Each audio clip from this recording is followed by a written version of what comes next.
قائدین، ذمہ داران اور بالخصوص ہمارے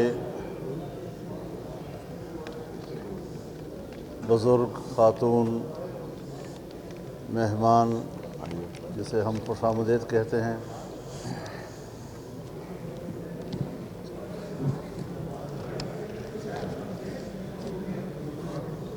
سب سے پہلے تو میں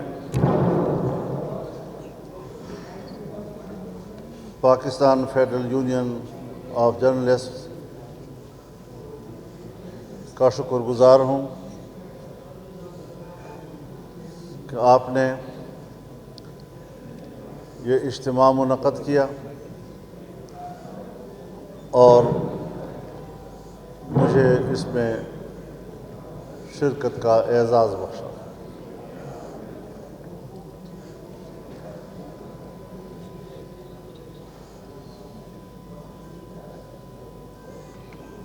پی کا قانون جب آیا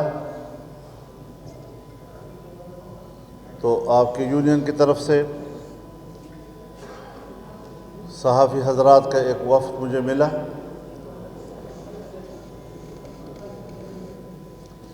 چونکہ میں خود بھی میڈیا سے کچھ شاکی رہتا ہوں،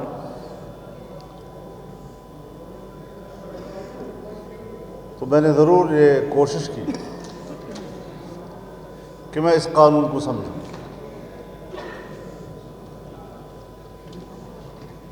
اور اگر اس میں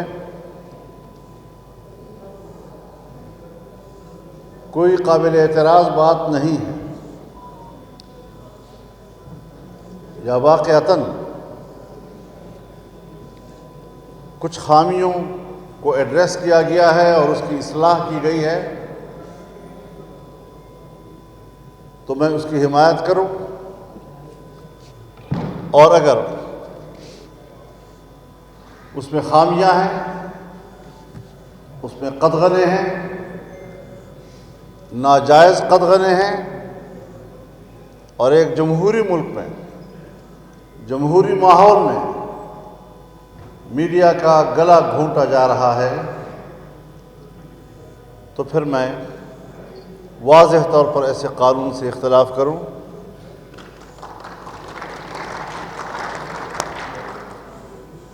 مجھے اس گفتگو کے نتیجے میں اس بات کا اطمینان ہوا کہ ماضی میں حکومتوں نے، ڈکٹیٹرز نے آزادی رائے پر جب بھی ہاتھ ڈالا ہے تو وہ سب سے پہلے انہوں نے صحافت کا گلا گھونٹنے کی کوشش کی ہے، ان کو اپنے مرضی کے تابع بنانے کی کوشش کی ہے، ان کو سچ بولنے سے روکا ہے۔ اور میں چونکہ اس گھرانے میں آنکھ کھول چکا ہوں کہ جب میں طالب علم تھا اسکول میں تو بھی میں یہی نعرے سنتا تھا، لاٹھی گولی کی سرکار نہیں چلے گی، ظلم کے ضابطے نامنظور۔ حبیب جالب کے نظمیں ہم سنتے تھے،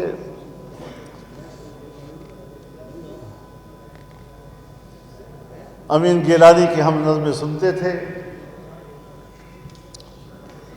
اور آزادی، جمہوریت، بے لاگ تجزیوں کہ اس جدوجہد میں نے آنکھ کھولی ہے، اور میں آج بھی اس بات کا اعلان کرتا ہوں کہ صحافت کی دنیا میں قدغنوں کو نامنظور کرتا ہوں اور ان کی آزادی کے لیے آپ کو شانہ بشانہ کرتا ہوں۔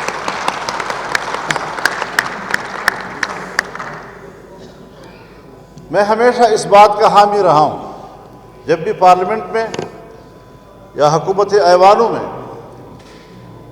یہ تجویز آئی ہے کہ میڈیا کے لیے، صحافت کے لیے ایک ضابطۂ اخلاق ہونا چاہیے، تو میں نے ہمیشہ یہ نقطۂ نظر پیش کیا ہے کہ حکومت کی طرف سے ضابطۂ اخلاق بنانے کی بجائے صحافی حضرات خود اپنا ضابطۂ اخلاق بنا لیں۔ وہ بھی شریف لوگ ہیں، اس معاشرے کے لوگ ہیں، اگر ان کے نظام میں کوئی خامی ہے تو وہ خود بطور انسان کے اور شریف انسان کے سمجھیں گے کہ ہمارے اندر یہ خامی کیوں ہے اور ہماری وجہ سے کسی کی عزت نفس کیوں مجروح ہوتی ہے، ہم کیوں غلط خبر شائع کرتے ہیں، ہم کسی کے اوپر فیک الزامات کیوں لگاتے ہیں۔ یہ ان کو حق دیا جائے، اور مجھے یقین ہے کہ اگر آج بھی آپ کو یہ حق مل جائے کہ آپ اپنا ضابطہ اخلاق خود بنائیں گے تو حکومت سے بہت ہی بہتر بنائیں گے۔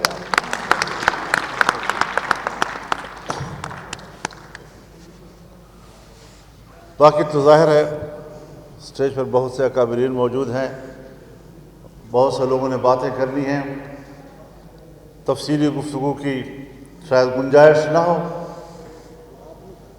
لیکن ایک بات ہمیں ضرور سمجھنی ہوگی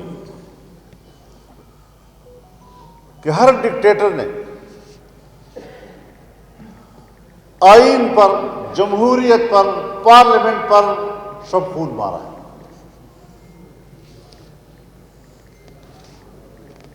اور ابھی چند مہینے قبل 26ویں ترمیم کے نام سے جو شب خون مارا گیا، ہم نے اس کا مقابلہ کیا۔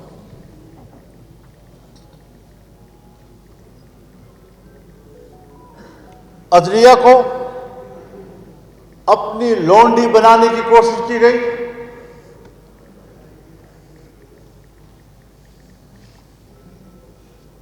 ملٹری کورٹس بنا کر بنیادی انسانی حقوق کو سکیڑا گیا، اور آئین میں جو کچھ ایک بہت مختصر محدود ایک استثنائیہ دیا گیا ہے، اس استثنائیے کی پیٹ کو بڑھایا گیا۔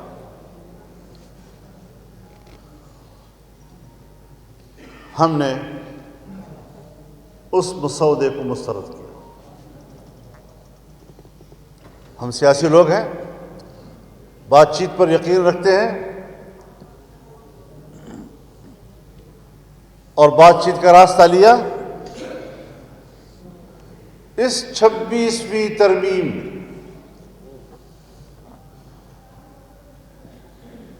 کے 56 کلازز تھے، 56 کلازز، اور ہم نے حکومت کو 36 شقوں سے دستبردار کیا اور 22 شقوں پہ لے آئے۔ ہمارے ہاں صرف ایک فضا بنتی ہے، حکومت مرد آباد کی فضا بن جاتی ہے، پھر اس کے بعد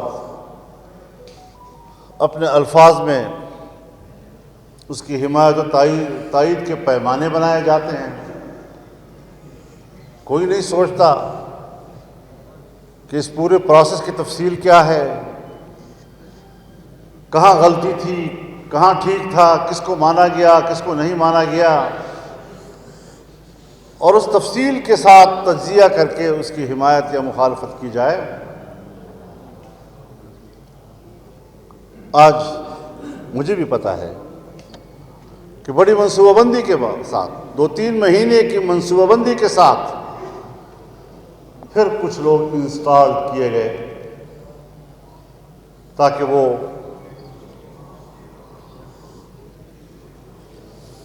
جنہوں نے ایک جنگ لڑی اصول کی جنگ لڑی، اس میں فتح پائی، لیکن اس نے حمایت کی، اس نے مخالفت کی، اور اس عنوان کے ساتھ معاملے کو پھر ایسا معمہ بنایا جا رہا ہے کہ عام آدمی پھر اس کے اوپر اپنی مرضی سے بحث کرنے لگے۔ جب بھی آپ کوئی نیا قانون لاتے ہیں اور جب آپ اس کو امپلیمنٹ کرتے ہیں تو امپلیمنٹیشن کے دوران کچھ نہ کچھ مشکلات ضرور آتی ہیں۔ ضروری ہوتا ہے کہ کچھ اس کی امپلیمنٹیشن میں جب مشکل آئے گی، کوئی خرابی آئے گی تو اس کی اصلاح کی جائے، نہیں کہ پورے پروسیس کا انکار کر دیا جائے، نہیں یہ کہ پورے اصول کا انکار کر دیا جائے۔ اگر عدلیہ کے حوالے سے میں آپ کو واضح طور پر کہہ دوں کہ ججز کی اپوائنٹمنٹ میں یا چیف جسٹس کی اپوائنٹمنٹ میں پارلیمانی کردار جہاں پوری دنیا کی جمہوریتوں میں ہے، 18ویں ترمیم کے ذریعے سے پارلیمنٹ کے کردار کو شامل کیا گیا تھا 1910-11 میں، اور پھر ایک چیف جسٹس صاحب کی دھمکی نے حکومت کو بلیک میل کیا، 19ویں ترمیم کے ذریعے پارلیمانی کردار نکال دیا گیا۔ آج پھر ہم نے اس میں پارلیمانی کردار کو ڈالا ہے۔ اب ظاہر ہے جس کی لاٹھی اس کی بھینس، میری حکومت ہوگی تو شاید میں اس کا غلط فائدہ اٹھاؤں، مسلم لیگ کی حکومت ہوگی، پیپلز پارٹی کی حکومت ہوگی تو وہ اس کا کوئی غلط فائدہ اٹھائیں، پی ٹی آئی کی حکومت ہوگی تو شاید وہ اپنی حکومت میں اس کا غلط فائدہ اٹھائیں۔ اب اس قسم کی چیزوں کا راستہ روکنا کچھ دشوار ضرور ہوتا ہے، لیکن ہمارا ایک عوامی پریشر ہونا چاہیے اس بات پر کہ اگر اس کا کوئی غلط فائدہ اٹھانا چاہتا ہے تو ہم اس کے غلط استعمال کے راستے روک دیں۔ تو اس صورتحال میں ضرور کچھ چیزیں آ رہی ہیں جو ہمیں بھی پتہ چلتا ہے کہ یہاں پر آپ اندازہ لگائیں، جب ملٹری کورٹ کو آئین کے ذریعے سے ہم سے نہیں منوایا گیا تو ایکٹ کے ذریعے ان کو طاقتور بنانے کی کوشش کی کہ جہاں 2/3 اکثریت کی ضرورت نہیں تھی۔ عدالتوں کے حوالے سے جو چیزیں وہ آئین میں ہم سے نہ منوا سکے وہ اپنی اکثریت کی بنیاد پر ایکٹ کے ذریعے سے وہ اقدامات کر رہے ہیں، اور آئین کے آنے کے بعد پھر سادہ اکثریت کے ساتھ ایسے اقدامات کرنا جو آئین کی ترمیم کے روح کے منافی ہو، یہی تو جمہوریت دشمنی ہے۔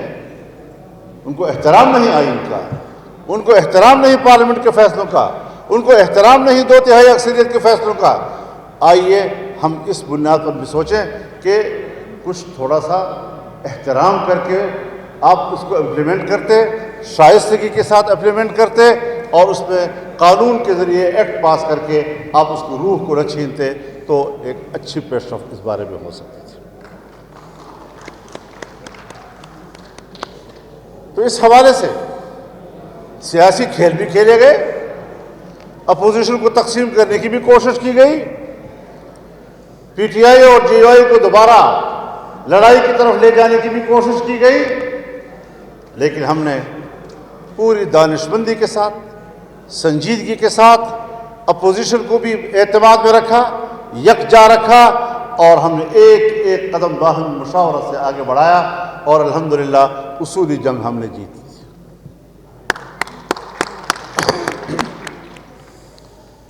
اب اس کے بعد ظاہر ہے کہ مسائل اب بھی بہت زیادہ ہیں۔ ہمارے 2 صوبوں کی صورتحال آپ بھی خبریں دیتے رہتے ہیں، وہ انتظامی لحاظ سے پاکستان سے کٹ چکے ہیں۔ وہاں پر حکومتی رٹ ختم ہو چکی ہے۔ اس وقت جب ہم اور آپ بیٹھے ہیں شام کے 5 بجے کے بعد، اس وقت وہاں پر کوئی پولیس نہیں، اور مسلح گروہ وہ سڑکوں کو کنٹرول کر رہے ہیں، دیہاتوں کو کنٹرول کر رہے ہیں، محلوں کو کنٹرول کر رہے ہیں، بازاروں کو کنٹرول کر رہے ہیں، اور کوئی رٹ وہاں پر موجود نہیں ہے۔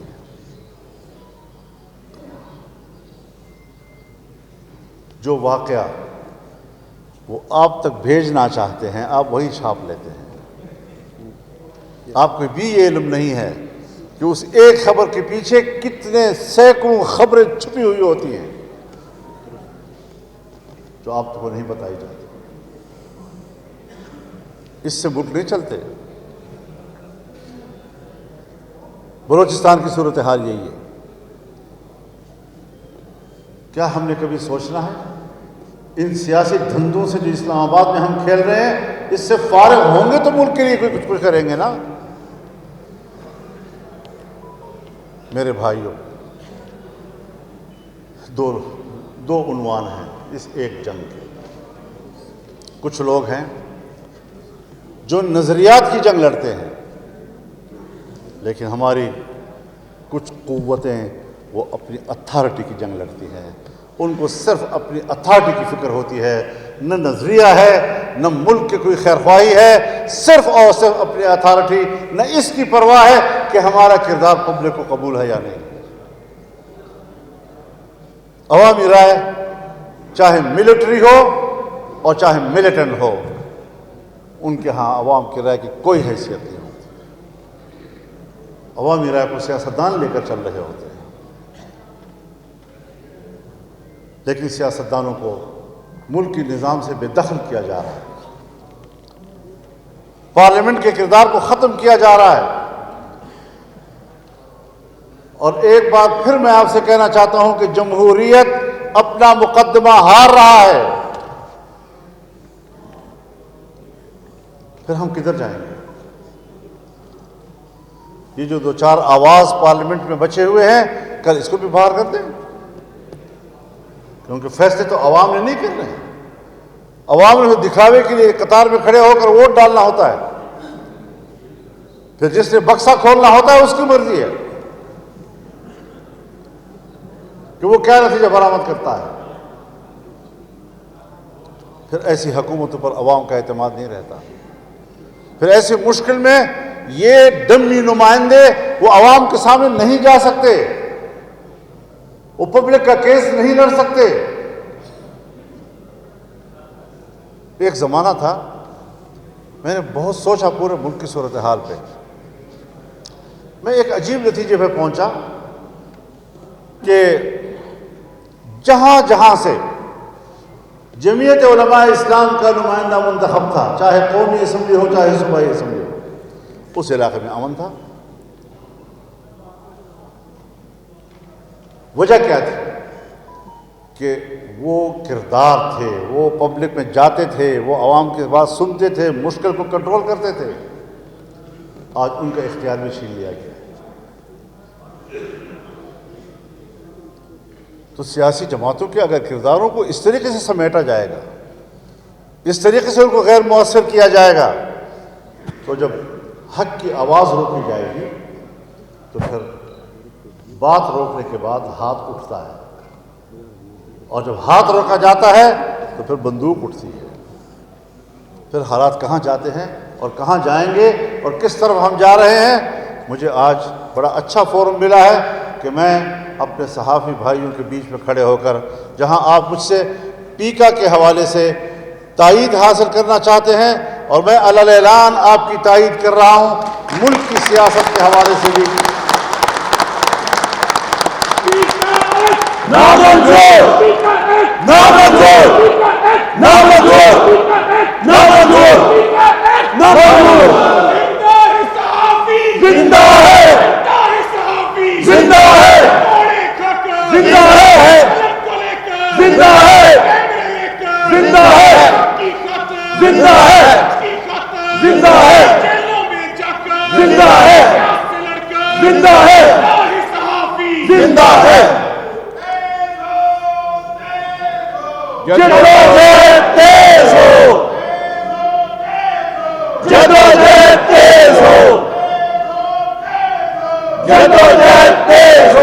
اور پیکا ایکٹ، پھیکا ایکٹ، ٹھیک ہے۔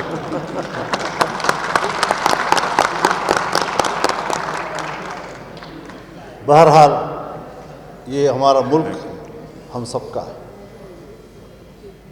اس کی بقا اور اس کا استحکام ایک ایک شہری کی ضرورت ہے۔ صرف ہمارے اندر خود اعتمادی ہونی چاہیے، ہمیں طاقت کے سامنے مغلوب نہیں ہونا چاہیے۔ طاقت مرد آباد، عدالت زندہ۔ انشاءاللہ العزیز قدم بقدم ہم ایک ساتھ چلیں گے انشاءاللہ، اور کچھ ایک پہلو اور بھی ہے جو شاید وقت طلب ہوگا، پھر کسی موقع پر آپ کے ساتھ انشاءاللہ اس پر بھی بات ہوگی۔ اللہ تعالی ہمارا حامی و ناصر ہو۔ وآخر دعوانا ان الحمدللہ۔ بہت شکریہ۔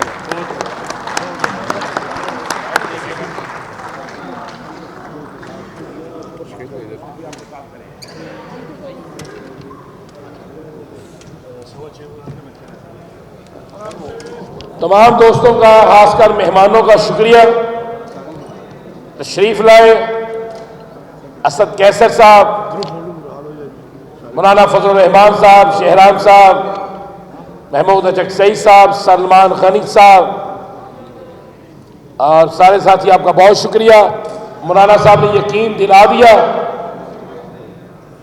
جنگ جیت، الحمدللہ ہم جیت گئے۔ Sir thank you.